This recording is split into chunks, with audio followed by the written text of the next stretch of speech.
কোটে মুহাম্মদ সাল্লাল্লাহু আলাইহি ওয়াসাল্লাম অনেক অনেক বেশি সম্মানী। তাই আমি বলতে চাচ্ছিলাম, তোমাকে লক্ষ্য করে বলি, তুমি ইসলাম বিদ্বেষী। তোমাকে বলতে চাই, তুমি আমার বাবাকে নিয়ে কথা বলো, তুমি আমার বাবার সাথে খারাপ আচরণ করো, তুমি আমার বাবাকে গালি দাও, আমি তোমার সাথে সদাচরণ করব। তুমি আমার মায়ের সাথে খারাপ আচরণ করো, আমি তোমার প্রতি নরম হব, নম্রতার বহিঃপ্রকাশ তোমাকে দেখাবো। তুমি আমার ফ্যামিলি নিয়ে কথা বলো, তুমি আমার ফ্যামিলিকে গালি দাও, আমি তোমার সাথে সদাচরণের চেষ্টা করব।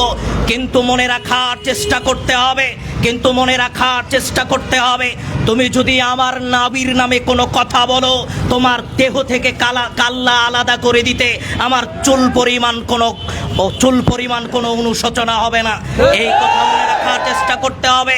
আমি আবারও বলতে চাই, আমার বাপ আমার নিকটে যেমন সম্মানী, আমার বাপকে নিয়ে কথা বললেও আমি তোমার সাথে সদাচরণের চেষ্টা করব।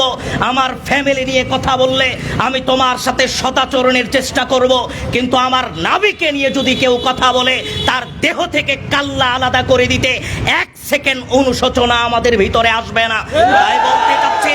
তাই বলতে চাচ্ছিলাম ইসলাম বিদ্বেষী যারা, তাদেরকে লক্ষ্য করে বলতে চাই, সে যে কোনো লেভেলের মানুষ হোক, সে রাখাল রাহা হোক আর গালিব হোক, যে কোনো ব্যক্তি হোক, তাদেরকে লক্ষ্য করে বলতে চাই, ইসলামের ঐতিহ্য, ইসলামের অতীত তোমাকে লক্ষ্য করতে হবে।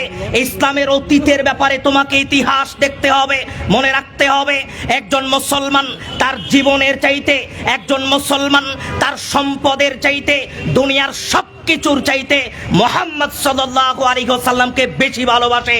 তাই বলতে চাই, তার সম্মানের ক্ষেত্রে কোনো অবমাননা যদি হয়ে থাকে, তাহলে মুসলমান হিসেবে কোনো মুসলমান সেটা গ্রহণ করতে রাজি নয়।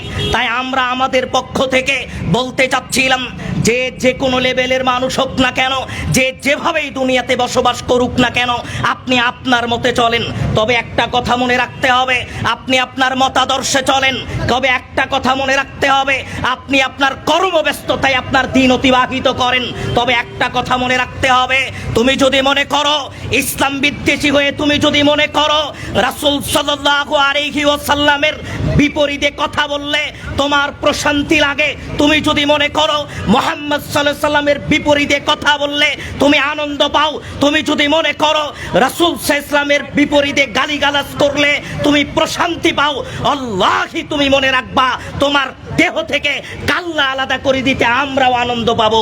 এই কথা মনে রাখার চেষ্টা করতে হবে।